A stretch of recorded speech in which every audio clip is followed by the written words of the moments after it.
Craft matters. In small ways, like how a coffee is brewed. And in not so small ways, like how your money is cared for. Which is why for 160 years, UBS has elevated banking to a craft. Tailoring unique strategies that combine human expertise with the latest technologies. All happening across 24 time zones and 12 key financial hubs. With you at the heart of it all. UBS. Advice is our craft.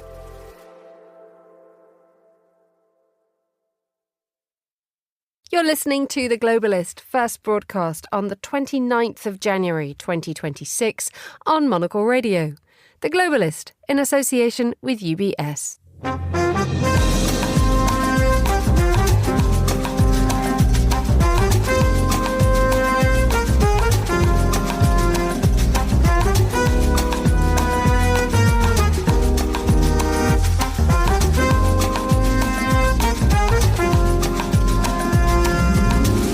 Live from London, this is The Globalist with me, Emma Nelson. A very warm welcome to today's programme. Coming up, Mexico stops shipping oil to Cuba. We'll examine a move which is being seen as a concession to pressure from the United States.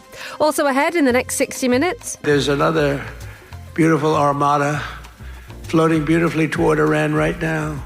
A crisis builds between Tehran and Washington as the US sends a fleet of warships to the Gulf and Donald Trump tells Iran's leaders that their time is running out. We'll go through the papers and... I'm Monocle's Tom Webb for a flick through February's Monocle edition of the magazine. Josh, what's inside? Moving stories and plenty to get our readers wondering what life could look like if you moved country, if you changed job, if you lived somewhere else in the world, Tom. More from Tom Webb and Josh Fennett a little later, and a legendary Paris restaurant is celebrated in a new book. That's all coming up on The Globalist, live from London.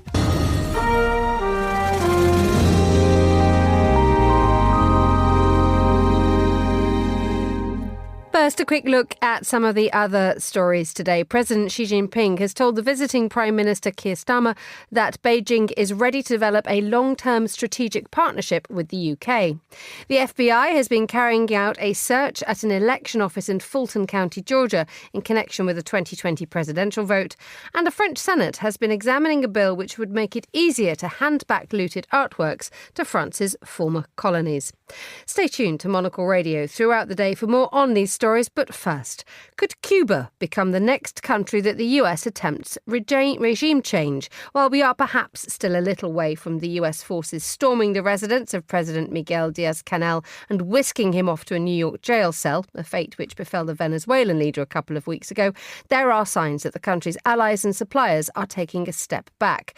Take, for example, Mexico. It has been Cuba's biggest supplier of oil since last year, but a shipment intended to be sent this week has been cancelled.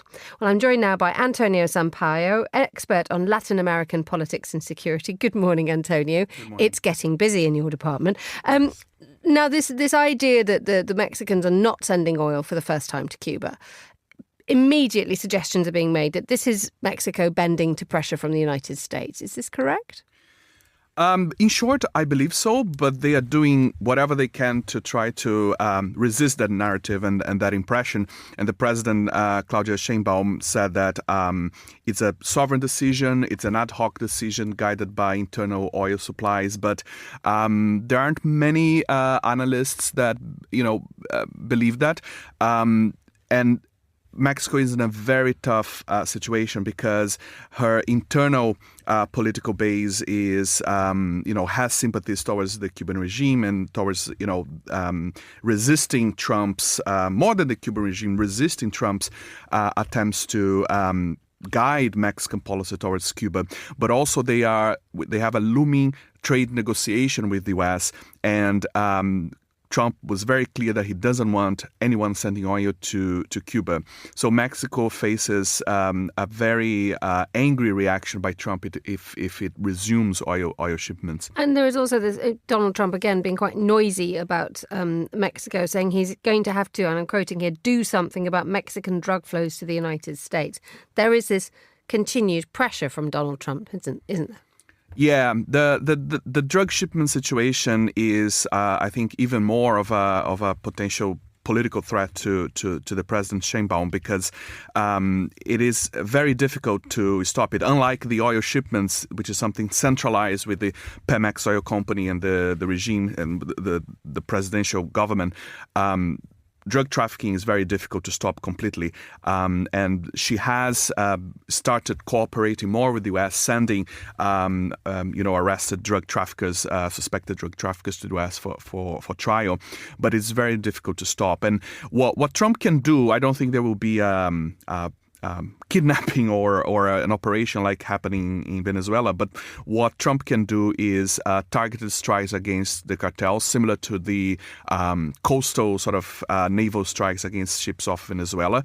But for the Mexican government, that will be very embarrassing and very humiliating. It will. And just looking, this is two stories, isn't it? There's Donald Trump putting pressure on Mexico in order to make sure that it capitulates, that it, as we have just described. But then also we have Cuba, which is actually not at the receiving end of this week's oil supply.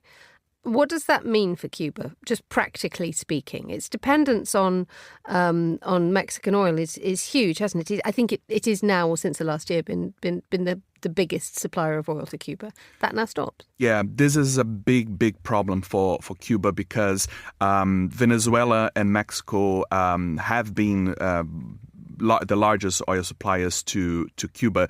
It also has some, and now Venezuela is no longer, and it has received some oil from Russia as well, and allegedly from Algeria, according to some reports. It will face great difficulty replacing those shipments. It's going to be more expensive because it's going to come from.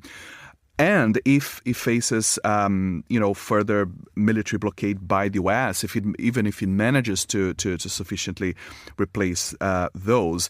And reports have also suggested that Mexico had been so willing to send oil to Cuba and potentially replace some of the Venezuelan oil, not out of the goodness of their hearts or tremendous love for the Cuban regime, but also to avoid a humanitarian crisis that could send refugees to Mexico and actually also to the U.S. So Cuba cannot afford to not have supply? No, we cannot afford, because no country can afford to not have oil, right? So, and I think we're seeing the Don't Road doctrine. So there are two stories there, but I think they are part of this Western Hemisphere is ours policy of Donald Trump. I think it will be, I don't know if interesting is the right word, but tragic and interesting at the same time to observe the U.S. reacting to a potential humanitarian crisis in Cuba that will emerge out of it. Yeah, so let's just talk about this in a little bit more depth. The potential humanitarian crisis is what? If you encourage, or you make it if you make the suppliers of oil to Cuba feel as if they cannot do so, and Cuba as a result cannot get the supplies that it needs for essential daily life, is there an indirect way that the United States here could be engineering a humanitarian crisis as opposed to straight-in regime change? I think that in internal discussions, I doubt that they acknowledge or conceive a humanitarian crisis as an objective, although that is partially a logical conclusion of that. But yesterday, Marco Rubio, the U.S. Secretary of State, was in Senate and was asked by a Democratic senator whether he could commit that the U.S. is not seeking regime change in Cuba, and said, "Oh, no, we want regime change, but it doesn't necessarily involve the U.S." So for many U.S. lawmakers, and I think for many of us, the term regime change has always meant military intervention by the U.S. and troops on the ground. And the Trump administration is trying to change that and conceive of this pressure, enormous pressure and blockades, risking, humanitarian crisis and suffering of common people, which I think previous governments had been wary of, and to govern and to lead these countries from a distance through pressure, through oversight and threats of further military action. It's not clear that it will work so well in the medium to long term. And if there is a humanitarian crisis as a consequence of that, whether the U.S. admits it or not, it will reflect badly on the U.S. and it risks sending refugees, increasing the refugee crisis. But for the whole region, if we have Venezuela now, which is sort of trying to move towards some sort of semblance of independence with the events in the last couple of days, but also if we have a look at if the United States were to precipitate a fall of the regime in Cuba, the level of influence in that part of the world by the United States would be quite considerable, wouldn't it? Yes, definitely. And I think it places a very interesting dilemma on the more sort of middle powers or middle countries in the region. Argentina has clearly, with a right-wing government, has clearly aligned with the U.S. and it places Brazil in a very unique, never before seen sort of situation in which it faces isolationism in its own region. So Brazil, I think, tends to ally more with other middle powers that are trying to strike sort of an autonomous tone. But certainly with the smaller countries, we're seeing not only alignment with the West, but internally politically, the right wing, a turn to the right. Chile's right wing president was elected a few weeks ago. And there are also elections in Peru this year. So I think that this influence of the U.S. is also being seen internally in those countries' politics. Antonio Sampaio, thank you so much, as ever, for joining me in the studio. You're listening to The Globalist.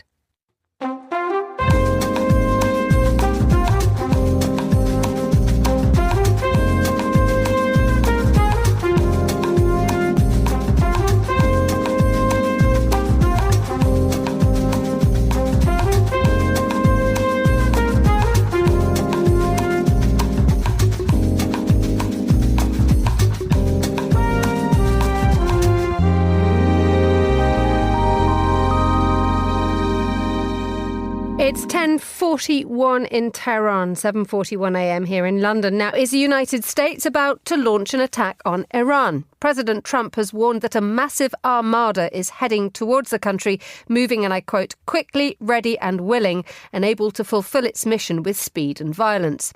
The Iranian foreign minister has replied with equally bellicose language. Their fingers are on the trigger, he says, to respond to any aggression, and that it would be immediate, all out, and unprecedented. Well, to explain what is a very fast-moving situation, I'm joined from Abu Dhabi by Monocle's Gulf correspondent, Inzaman Rashid. Good morning, Inzi.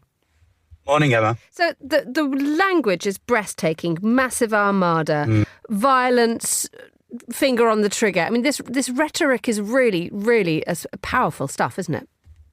Yeah, it's powerful and it's ramping up as well.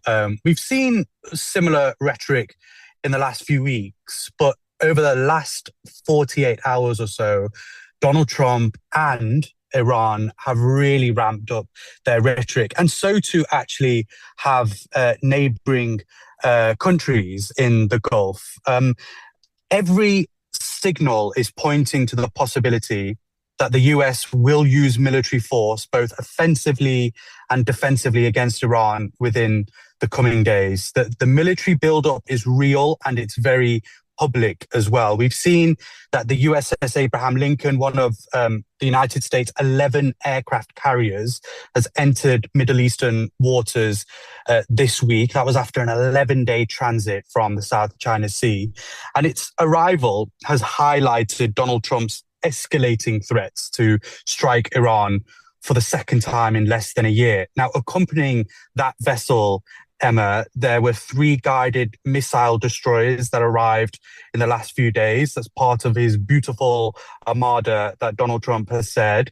And the US president has also ordered other machinery towards Iran as well. This is the largest buildup of US military assets in the region since B-2 bombers dropped £30,000 worth of bombs on the 3 Islamic republics' nuclear facilities in that 12-day war last year. And we've also seen, and there's been footage emerged of multi-day aerial drills and troop deployments within the Middle East. It just underscores that this is more than just words and rhetoric now. It is a visible show of force that the US is putting on and trying to get the message across to Iran. What indeed is the message? That time is running out. This is what Donald Trump has said. In terms of coming to the table and agreeing on a nuclear deal. But what exactly is the purpose of all this? Is this Donald Trump trying to capitalise on a weakened regime or weakened leadership in Iran, or what?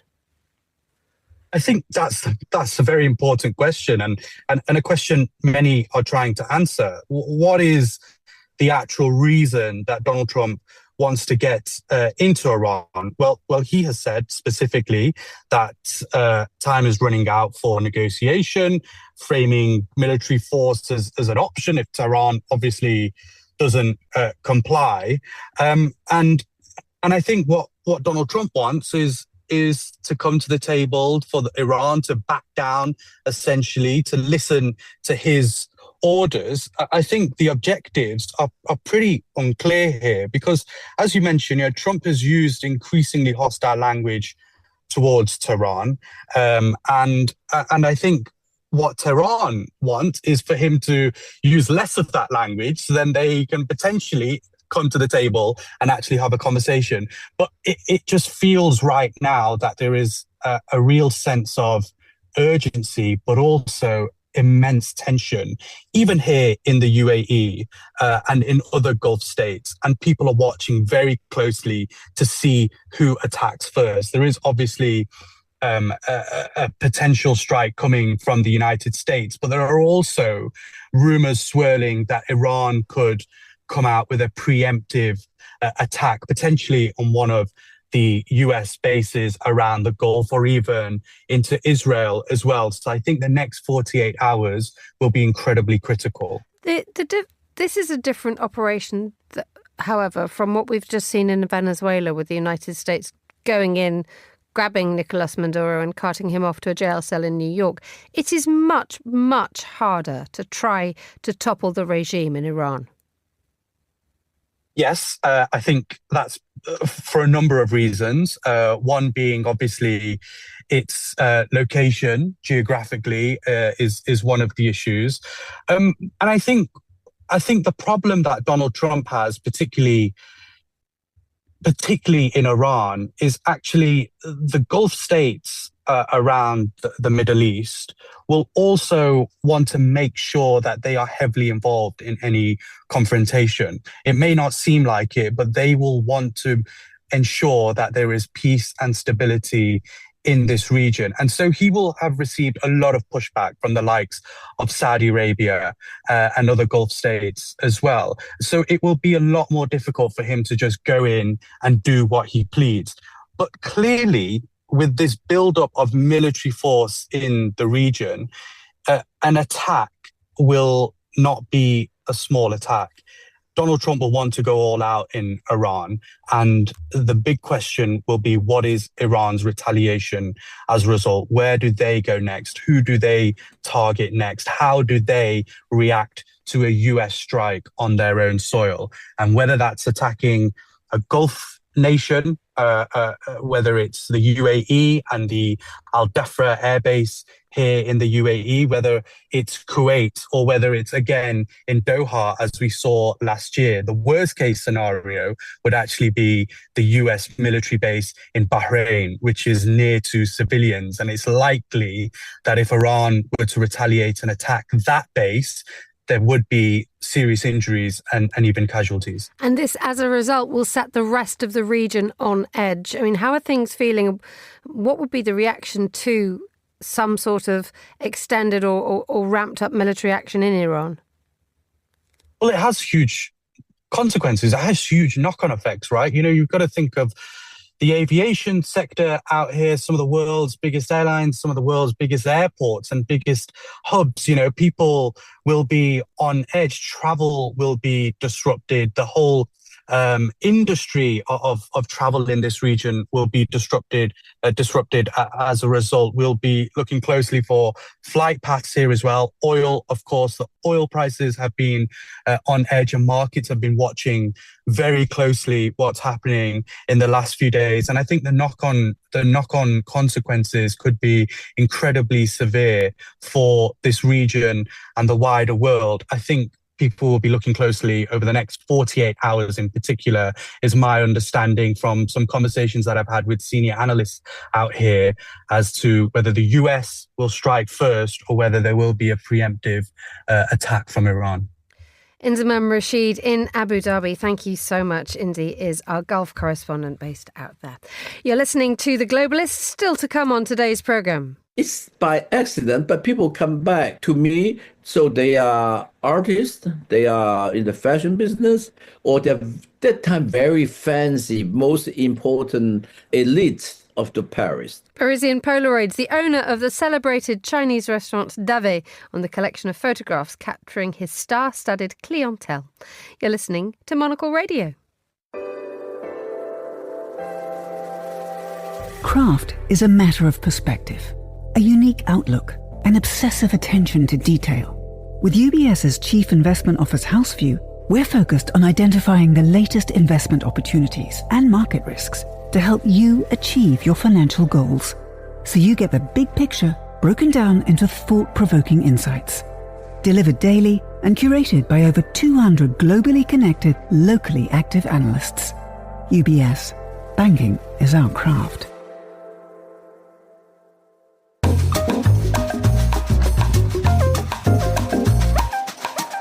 Let's continue now with today's newspapers. Joining me is the journalist and Monocle Radio regular, Vincent McAviney. Good morning, Vinny. Good morning. How are you? I'm well, thanks. How are you? Very well, thank you. Good to have you in the studio. Let's talk about Keir Starmer in China. The most bizarre picture, if you take a step back and remember that Keir Starmer is a human rights lawyer. And he's let into the inner sanctum of Xi Jinping. Yes. What happens? Tell us about how it's not just a human rights lawyer, but the basis of Mark Darcy, human rights lawyer in the Bridget Jones books. But frankly, all they're thinking about in the corridors of Beijing. How are the papers covering this today? Well, it's interesting. We're sort of waking up. They hadn't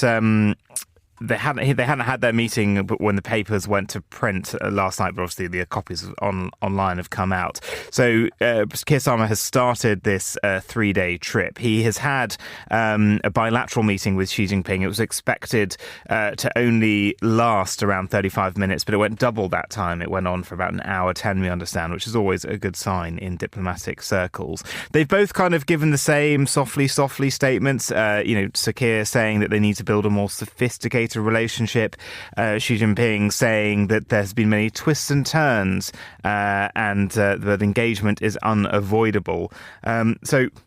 Things are going all right so far. Chinese social media is reacting, saying that Keir Starmer he's another Mark Carney coming to try to do sort of deals with, China after sort of years of criticism. We had been briefed that the Prime Minister would raise human rights concerns, but ultimately this is about the geopolitical. We think that actually what Keir Starmer was doing, apart from trade, was wanting to really get Xi Jinping to put pressure on Putin to come to the table and get a peace deal in Ukraine, because of course Xi Jinping has been, sort of underwriting effectively Russia for the past 4 years as it's carried on this campaign. Interesting though, soft diplomacy skill. This was quite a nice story to come out. Sir Keir Starmer, famously an Arsenal fan, a North London football club. He's very passionate about that. Xi Jinping is apparently a Man United fan, and so Keir... That's not going to go well. Well, no. Keir cuts Keir because Arsenal lost to Man United last week on Sunday, 3-2, and Keir gifted the match ball to Xi Jinping. So that is quite a gift. And that is what it is all about, isn't it? That we have... huge turmoil and trouble in terms of trade and geopolitics and the reorganisation and what Mark Carney was talking about last week as being rupture. And yet it is the personality politics of all this which ultimately will decide the path that we all take. Completely. And, it's got to be, you've got to remember that these are individual people, and we know that, and I don't think Xi will be doing this, but we know from Trump that a lot of diplomacy now is more direct than it's ever been. It's leaders WhatsApping each other. And I think if the person you like the most is normally the person you reply to quickest when you get a message through. And that is really important. I do think, though, stepping back, it is slightly extraordinary that 5 years ago, the turmoil that was created by COVID and the fact that China was largely responsible for the outbreak just never comes up. There was never really repercussions for China. There was never any kind of international move to kind of exact any kind of reparations or penalties from it. It's such a sort of memory hole thing, even in diplomatic world. Let's move to a story in the New York Times. It's also been widely reported in France and Italy. ICE agents seen very much for all the wrong reasons on, in what's coming out of Minneapolis. What I think a lot of us didn't realise is that ICE agents don't just work in the United States. Yeah, I think this is really surprising. These are, ICE is part of the Homeland Security apparatus, which was largely set up after 9/11. And they have sort of different divisions which investigate, transnational crime as well. But I think there are some eyebrows raised at this. I think, the US has a lot of agencies it can call on for diplomatic protection, which is essentially what this is doing. So it's diplomatic protection for Secretary of State Marco Rubio, Vice President J.D. Vance, going to Milano for the Winter Olympics coming up in a few weeks' time. And, they will have Secret Service. They can call on, other agencies. But taking ICE officers in particular, they're trying to say that they're to vet and mitigate risks from transnational criminal organizations. The Olympics is one of the most secure, well-organized events you will go to around the world. It seems slightly provocative that you would take ICE agents with you. They have been shown to be completely, untrained.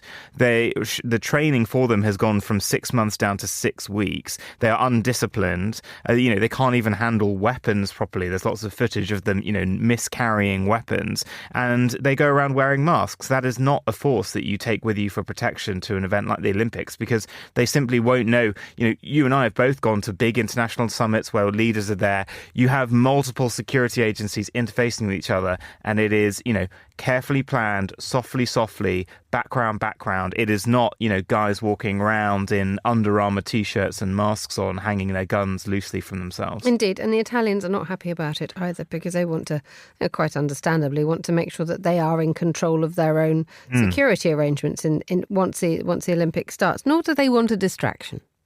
No, they don't. And the Olympics is a slightly curious thing because you sort of cede the land that the sites are on. It sort of becomes international territory temporarily to the IOC. And you've got years of planning to get this done. And I think Italians were rightly concerned that, an agency which has clearly gone rogue would be sort of coming to the town and just wouldn't have that understanding of how which the Secret Service will do, and every country kind of effectively has a division of policing like this, of how you engage properly.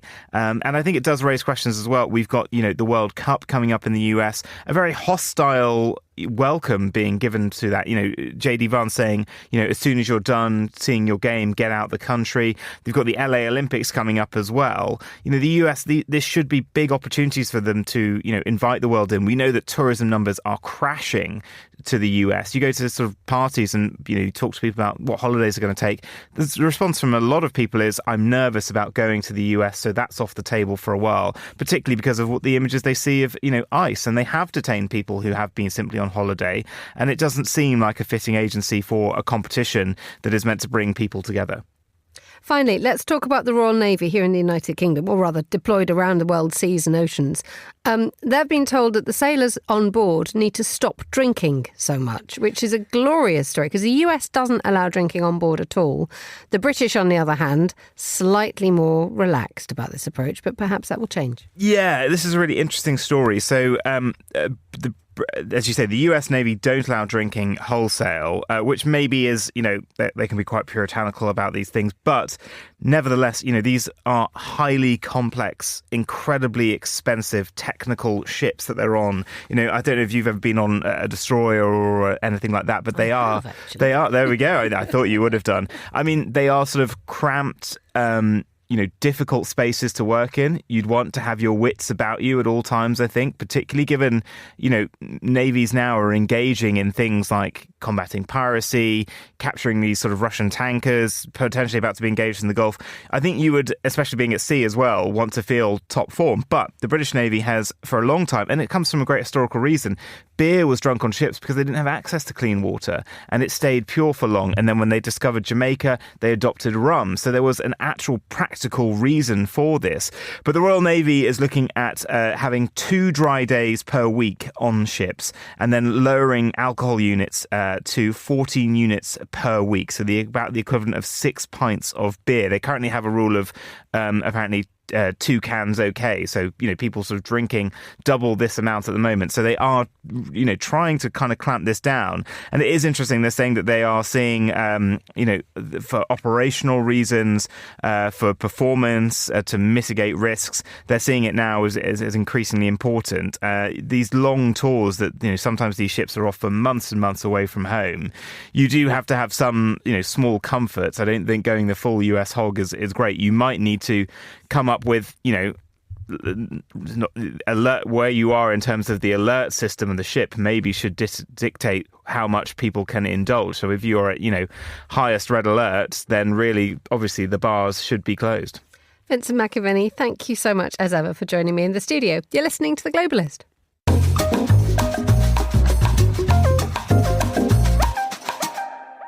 Now here's what else we're keeping an eye on today. President Xi Jinping has told the visiting British Prime Minister Keir Starmer that Beijing stands ready to develop a long-term strategic partnership with the United Kingdom.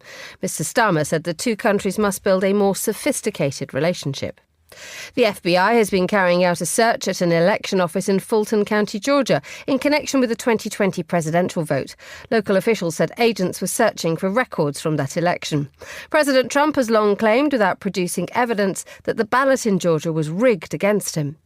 And the French Senate has been examining a bill which would make it easier to hand back looted artworks to France's former colonies. Tens of thousands of objects were taken from Africa and around the world between the 15th and 20th centuries. But current legislation requires every item in the national collection to be voted on individually. This could now be changed. And those are the headlines on The Globalist.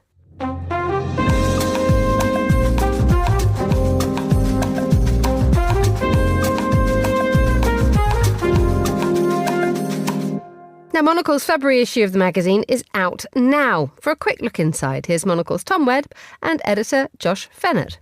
Monocle's February edition of the magazine is available on newsstands right now. It's the moving special. Josh, what does that mean? Nothing to do with people coming into your house and leaving dents in all your lovely furniture, but more the idea, Tom, of moving. The idea of moving home, perhaps, but maybe finding a new neighbourhood, finding a new city, finding a new vocation. I guess the thing that unites Monocle readers often is a sense of purpose and a sense that the horizon is an interesting place to scan, and what this issue tries to do at the beginning of the year, while the weather in the Northern Hemisphere isn't quite what it should be, is giving people an opportunity to scan that horizon and to look at new places, benchmarks of great urbanism, interesting designers and architects to commission, and yes, maybe a holiday to book for when things could be a little bit sunnier. And speaking about when things are sunnier, we're already in our swimwear and we're diving into Cape Town's finest pools. I know it's a very picture-rich story. I thought you were letting listeners in on our in-studio attire there for a second, Tom. It is very warm in here. So Cape Town, I know it's rich with photography, but if you can try and paint a picture for us. Yeah, of course. We've done an amazing report in Cape Town. We met the mayor, Jordan Hill-Lewis, at Monocle's Quality of Life conference in Barcelona, and he is a very purposeful man, a mover and a shaker. And one of his interesting urban projects is about opening up municipal swimming pools. So Cape Town, an incredible city, but also with incredible inequality and lots of communities, lots of neighbourhoods. have disadvantages and don't have any access to the water. And his policy is one of those interesting bits of urbanism that doesn't seem to get anything wrong. It doesn't seem controversial.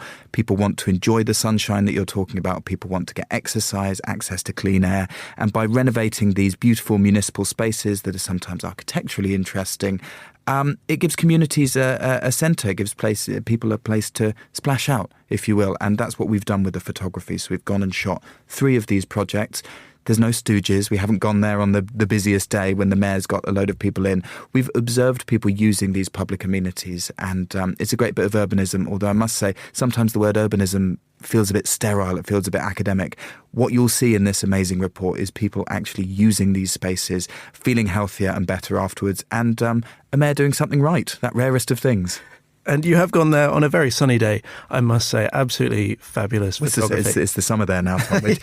We're cheating the February issue of Monocle by using our friends in the Southern Hemisphere. Oh, yeah. Well, let's head closer to home and to Europe, just a stone's throw from London, and Romania. And this isn't the first city, the second city. It's the third city. Why are we looking at it? It is the boomtown. Don't go throwing stones at Romania, Tom. You're going to get yourself in trouble. This is a report of a city which I'm definitely going to pronounce incorrectly, called Iași. It's spelled I-A-S-I. Iași, you heard me right. Send all complaints to Tom Webb about the mispronunciation if there is one there. But it's just a story that we put a little bit of a flag in the ground over, because there are so many discussions about sluggish economies in Europe and about problems with efficiency and a lack of growth.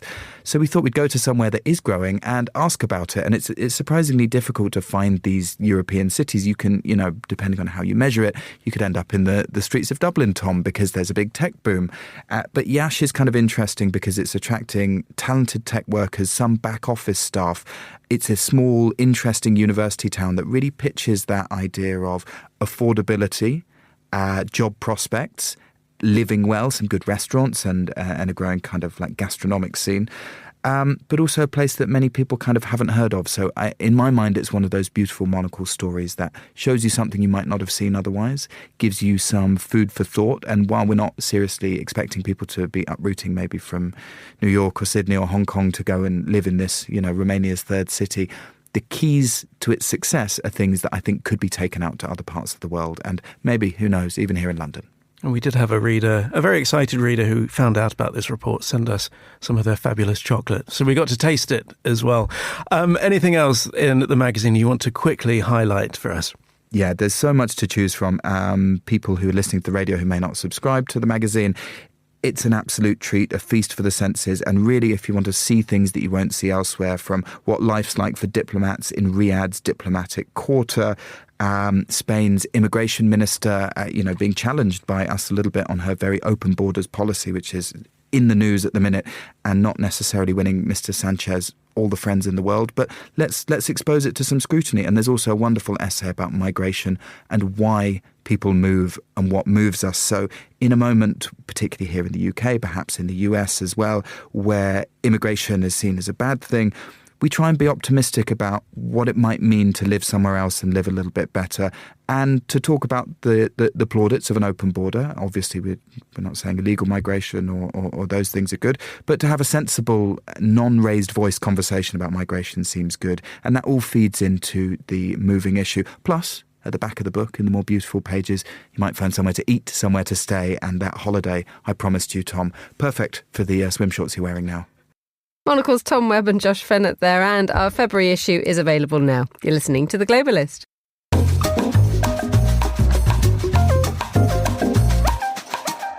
It's 16:37 in Seoul, 7:37 a.m. here in London. Now, South Korea's former First Lady Kim Kyung-hee has been sentenced to 20 months in prison for bribery. Her husband, the former president Yoon Suk-yeol, has already been sentenced to 5 years in jail over his failed declaration of martial law in 2024.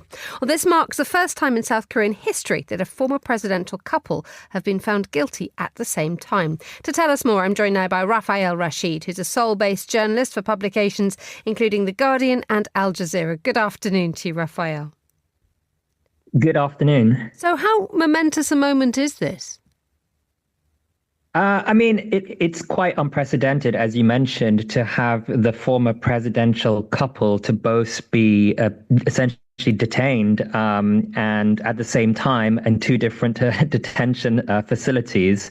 Of course, this comes as Kim Gun-hee, the former First Lady, was facing three separate charges against her, masterminding a stock manipulation scheme around 15 years ago and profiting from it, receiving free opinion polls from a political broker that helped apparently before the 2022 presidential election. And then she was accused of accepting luxury gifts from the Unification Church and diamonds and whatnot. And so we have a situation where she was, taken to court for these three charges, and the court acquitted her of the first two major charges, but convicted her only of accepting some of the Unification Church gifts. So the convictions, the sentencing that she has just received is connected to cases which are absolutely unrelated to her husband's conviction over his declaration of martial law. This is quite an astonishing state of affairs, isn't it? She is a controversial figure and has been throughout her husband's presidency. And I think back then they were the opposition party, the Democratic Party. They were keen to investigate all of these things that she was accused of. But unfortunately, every single time they tried to investigate and pass bills in order to investigate her husband would veto these bills. So they were basically unable. And so when he had his downfall after martial law, and then now that we have a new president here, the Democratic Party, now the ruling party, took every opportunity to bring up these bills again and make sure she's investigated for what they say was, very much needed. Explain to us about how this verdict has now been received, because the sentencing of Yoon Suk-yeol and the trial of Yoon Suk-yeol divided the nation. But if you have someone like Kim Kyun-hee, as he already says, a controversial figure, how has it gone down? Honestly speaking, I don't think it's gone down too well. Of course, she will have some supporters who won't be happy at all that she's facing any time in prison. But I think if we look at the ruling party, of course, the Democratic Party, they called it disconnected from facts and common sense. I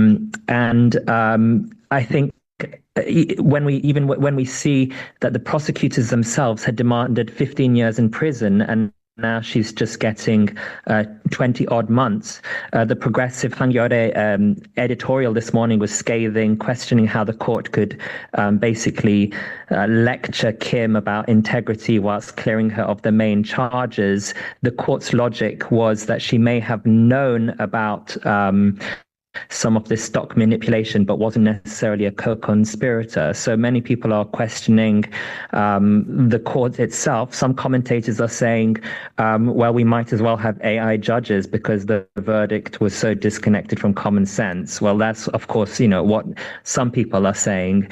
But at the same time, I think there will be some relief that at least she's getting some form of punishment.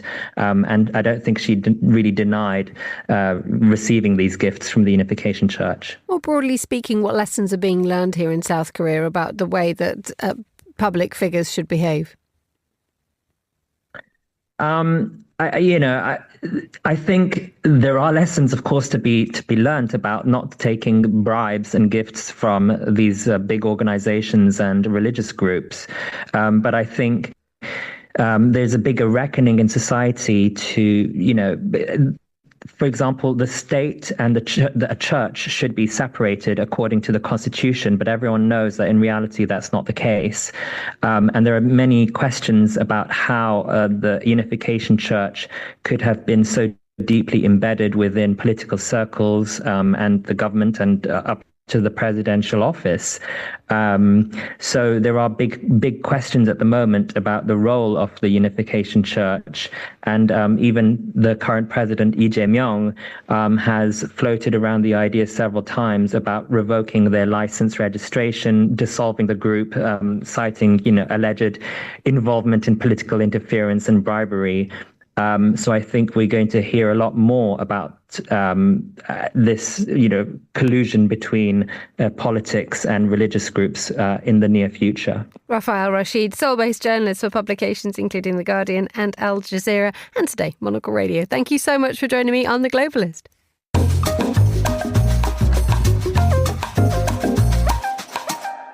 Now, Botswana is a country on a path to creating closer ties to Moscow. Russian investors have been invited to work with the government on rare earths and diamonds. Good news for Botswana and arguably even better news for Russia, which is working hard to strengthen its foothold in Africa. Well, I'm joined now in the studio by the diamond expert Tobias Cormand, who's co-founder and managing director of 77 Diamonds. What's the plan for Botswana then? It's a very interesting story because I think the whole diamond market is actually up in turmoil, and Botswana's an absolute essential part of that whole chain. So De Beers, which is the second biggest diamond company that in terms of like mining diamonds and manufacturing and so on, and distributing, is actually up for sale by Anglo-American, who sees it as a kind of periphery company.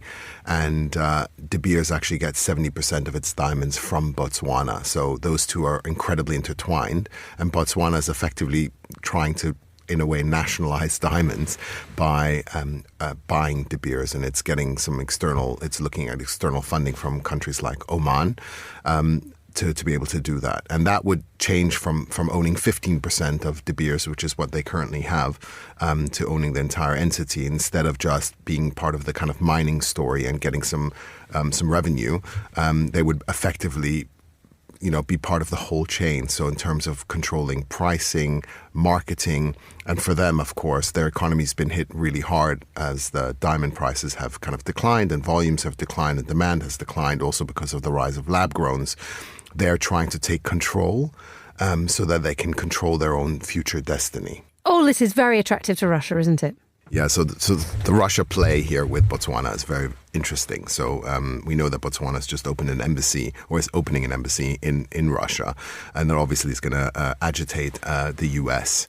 So the real question is, what is Russia's role here? So first of all, Russia brings a lot of mining technology, and Botswana is looking to diversify away from diamonds towards kind of rare earths and copper to build a stronger economy. So that's one part of the relationship. But of course, the other part is that Alrosa, which is the Russian diamond company, is responsible for about 40% of diamonds. And so combined, Botswana and Russia would have like above a 60% control over diamonds.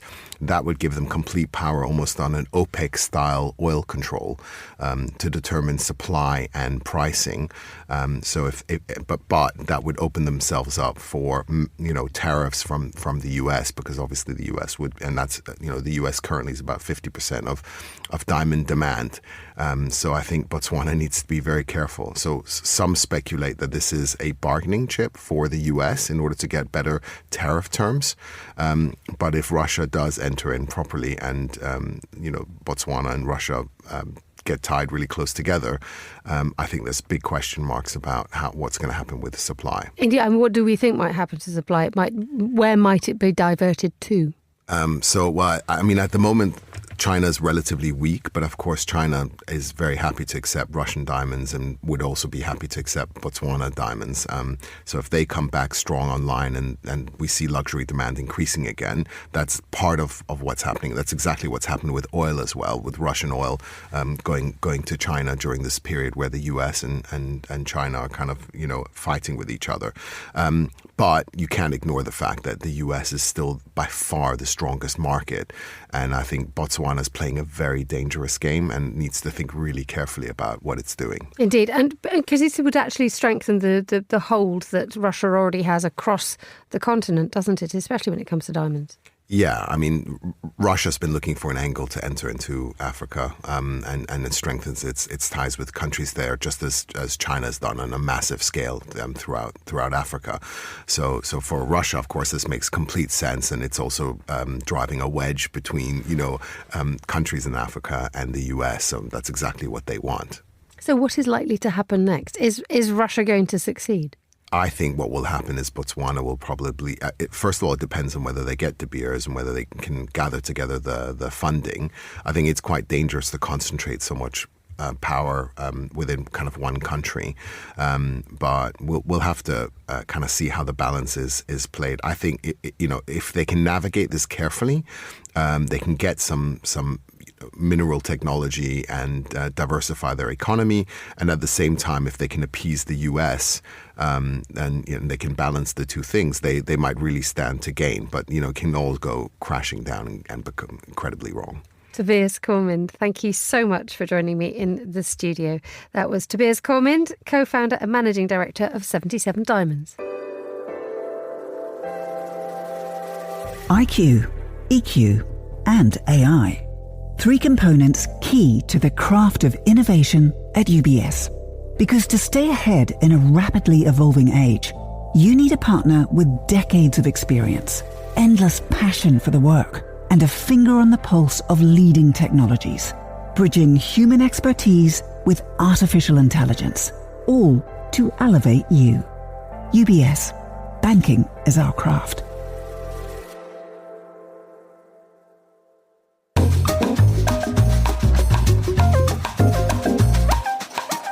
We head to Paris now to delve into the history of a legendary restaurant, Davé.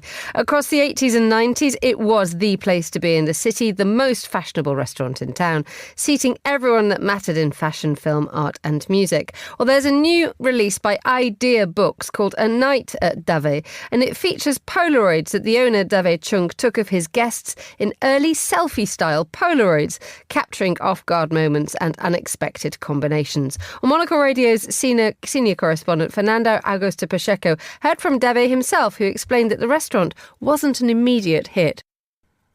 When any person, nothing is just overnight, nothing. That's why I'm talking about 70s. We get a very small restaurant in that very popular, workers area. That time, today is very fancy, dans le 11e. In the small street where at the beginning I met people, and it's by accident, but people come back to me. So they are artists, they are in the fashion business, or they're that time very fancy, most important elite of the Paris. They come to me, maybe I was younger, and I'm sure a lot of the energy and desire. I think I was young, full of energy, the real design inside of me coming out. So I think they attract them to me. And so it was this for 7 years. And then I opened 82, exactly 1st June 82. So it became very fast, the hit, because it been as a few years work before. Of course. So then it was a good process then. Also, 81, the France changed the government. They're from the right, turn to left. So everything is new. Like a booming time. That's very important, yeah. And I feel, I never actually been to Davé, unfortunately, but there's something quite sexy, somewhere where people feel good as well. Because a restaurant is a combination of those factors, I think it's your charisma, I think, plays a big role on that as well. Don't you think that a restaurant with a personality? Yeah, sure. And when it's under your name, you are the person. And this thing is the glamour. I think it's an energy inside. Everybody is a creative, the coming up people, and also as the change, the government change, all the 70s, they are still not bad, but the new another energy is coming. So because two energy together, they all come to me. I get two, always two, not only one. Maybe I understood how to handle that. how to just make it together. Sexy, you see the right word, because sexy means attractive. So very attractive, and people want to attract, so they express the best of them at that moment. They get like in the scenery, people, the actor, the dancer, they give the best at the moment, the best. I'm very lucky. Very, very lucky. And tell me the Polaroids, okay? You took photographs of the IT people around the world, the top artists. I mentioned names here as well. Were people comfortable with that? I presume so, because everybody feels so relaxed in the pictures. I mean, that's what I'm saying. It's very difficult to see people in such relaxed kind of body. Tell me more about that. And people, the word, you said the point. The point is they relax. Not being, more than being respect. They don't want to be undertreated. But nobody want to be respected like a king. Very few people like that. And people want to be relaxed. When they relax, they're no more in the representation. They're not on the show. They become natural. And they all look happy. They don't look boring. Very important. And they don't feel, I don't mean they don't feel forced to be anything. Just being good. Feeling comfortable. I'm very lucky. That was David Chung talking to Monocle's Fernando Augusto Pacheco. You can listen to the full extended interview on this week's episode of The Stack, our weekly podcasts about all things print. You're listening to The Globalist.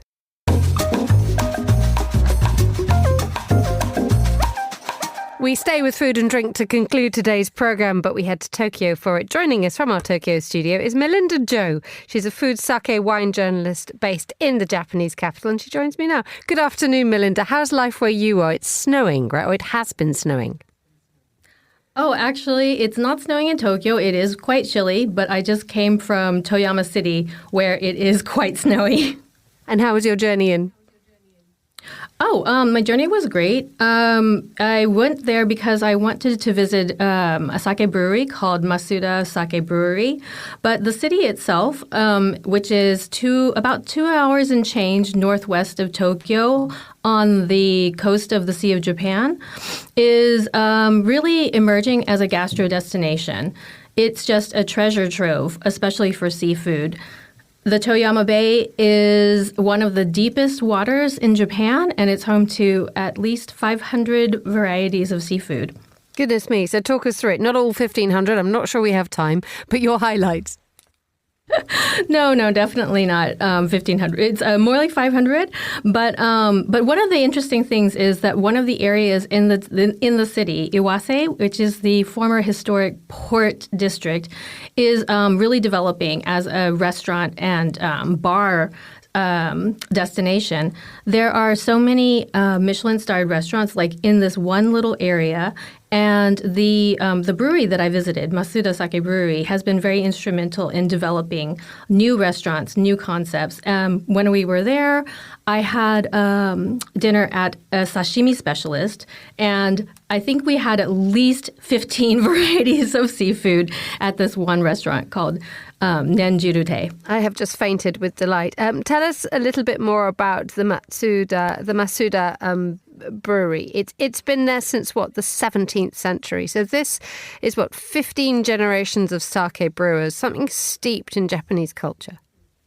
Absolutely. It is a very historic brewery, and the president is really forward-looking. So, as I mentioned, they've been developing the city as a gastro destination, and this is a project that has been already going on for almost 30 years. So it's not just about creating restaurants, it's about refurbishing old buildings. So it makes that district really beautiful, and you can feel the history of the place. But the brewery itself is it's so unique because he blends contemporary art with the art of sake making and does a lot of super interesting collaborations. For example, just now they released a sake that was produced for the LA Lakers basketball player, Dewey Hachimura. Hachimura-san. Sorry, I have to confess I'm not a huge sports person. But you're forgiven, don't worry. But yeah, so this is actually a new product that they just released, I believe, last month in Japan and the US. Wonderful. So very out of the box. Out of the box thinking. Thank you for that, Melinda. Don't worry, we've got you on for food and sake, not for sport. But look, now we've got you into Tokyo, just what's caught your eye in what this year is going to offer us? Yeah, so the food and drink scene in Tokyo remains dynamic despite all of the inflation that's been driving up food costs. But I would say that this year in 2026, the trends are a little bit more subtle than maybe what we've seen in the past. So a lot of continuation of things that maybe trends that started a little while ago. One of the things that I noticed is that wood fire cooking has continued to be really popular. But one of the interesting things about what's happening now is that they're using this technique in different ways. For example, to make Japanese cuisine, which you normally don't think about wood fire and Japanese cuisine, but there are a couple places that have been doing this at a very high level. One restaurant is called Suzuta Shiki, which is a fine dining Japanese restaurant, but they use wood fire. Another one that I really enjoyed is called Makitori Shin Kobe, and it's a yakitori restaurant. So the grilled chicken, which is usually grilled over charcoal, but they use only wood fire, and that adds a real kind of subtle smokiness to the meat that is really delicious. Melinda I would Jo, recommend. Yes, and we're coming. Melinda Jo in Tokyo, thank you so much for joining us on the radio from our Tokyo Bureau. You're listening to The Globalist, and that is all the time we have for today's programme. The warmest of thanks to all my guests and to the producers, Carlotta Rebello, Tom Webb and Angelica Jobson. Our researcher was Annalise Maynard, and our studio manager was Elliot Greenfield, with editing assistance by Christy O'Grady. After the headlines, there's more music on the way. The briefing's live at midday here in London, and The Globalist is back at the same time tomorrow. Join me for that if you can. But for now, from me, Emma Nelson, goodbye. Thank you very much for listening.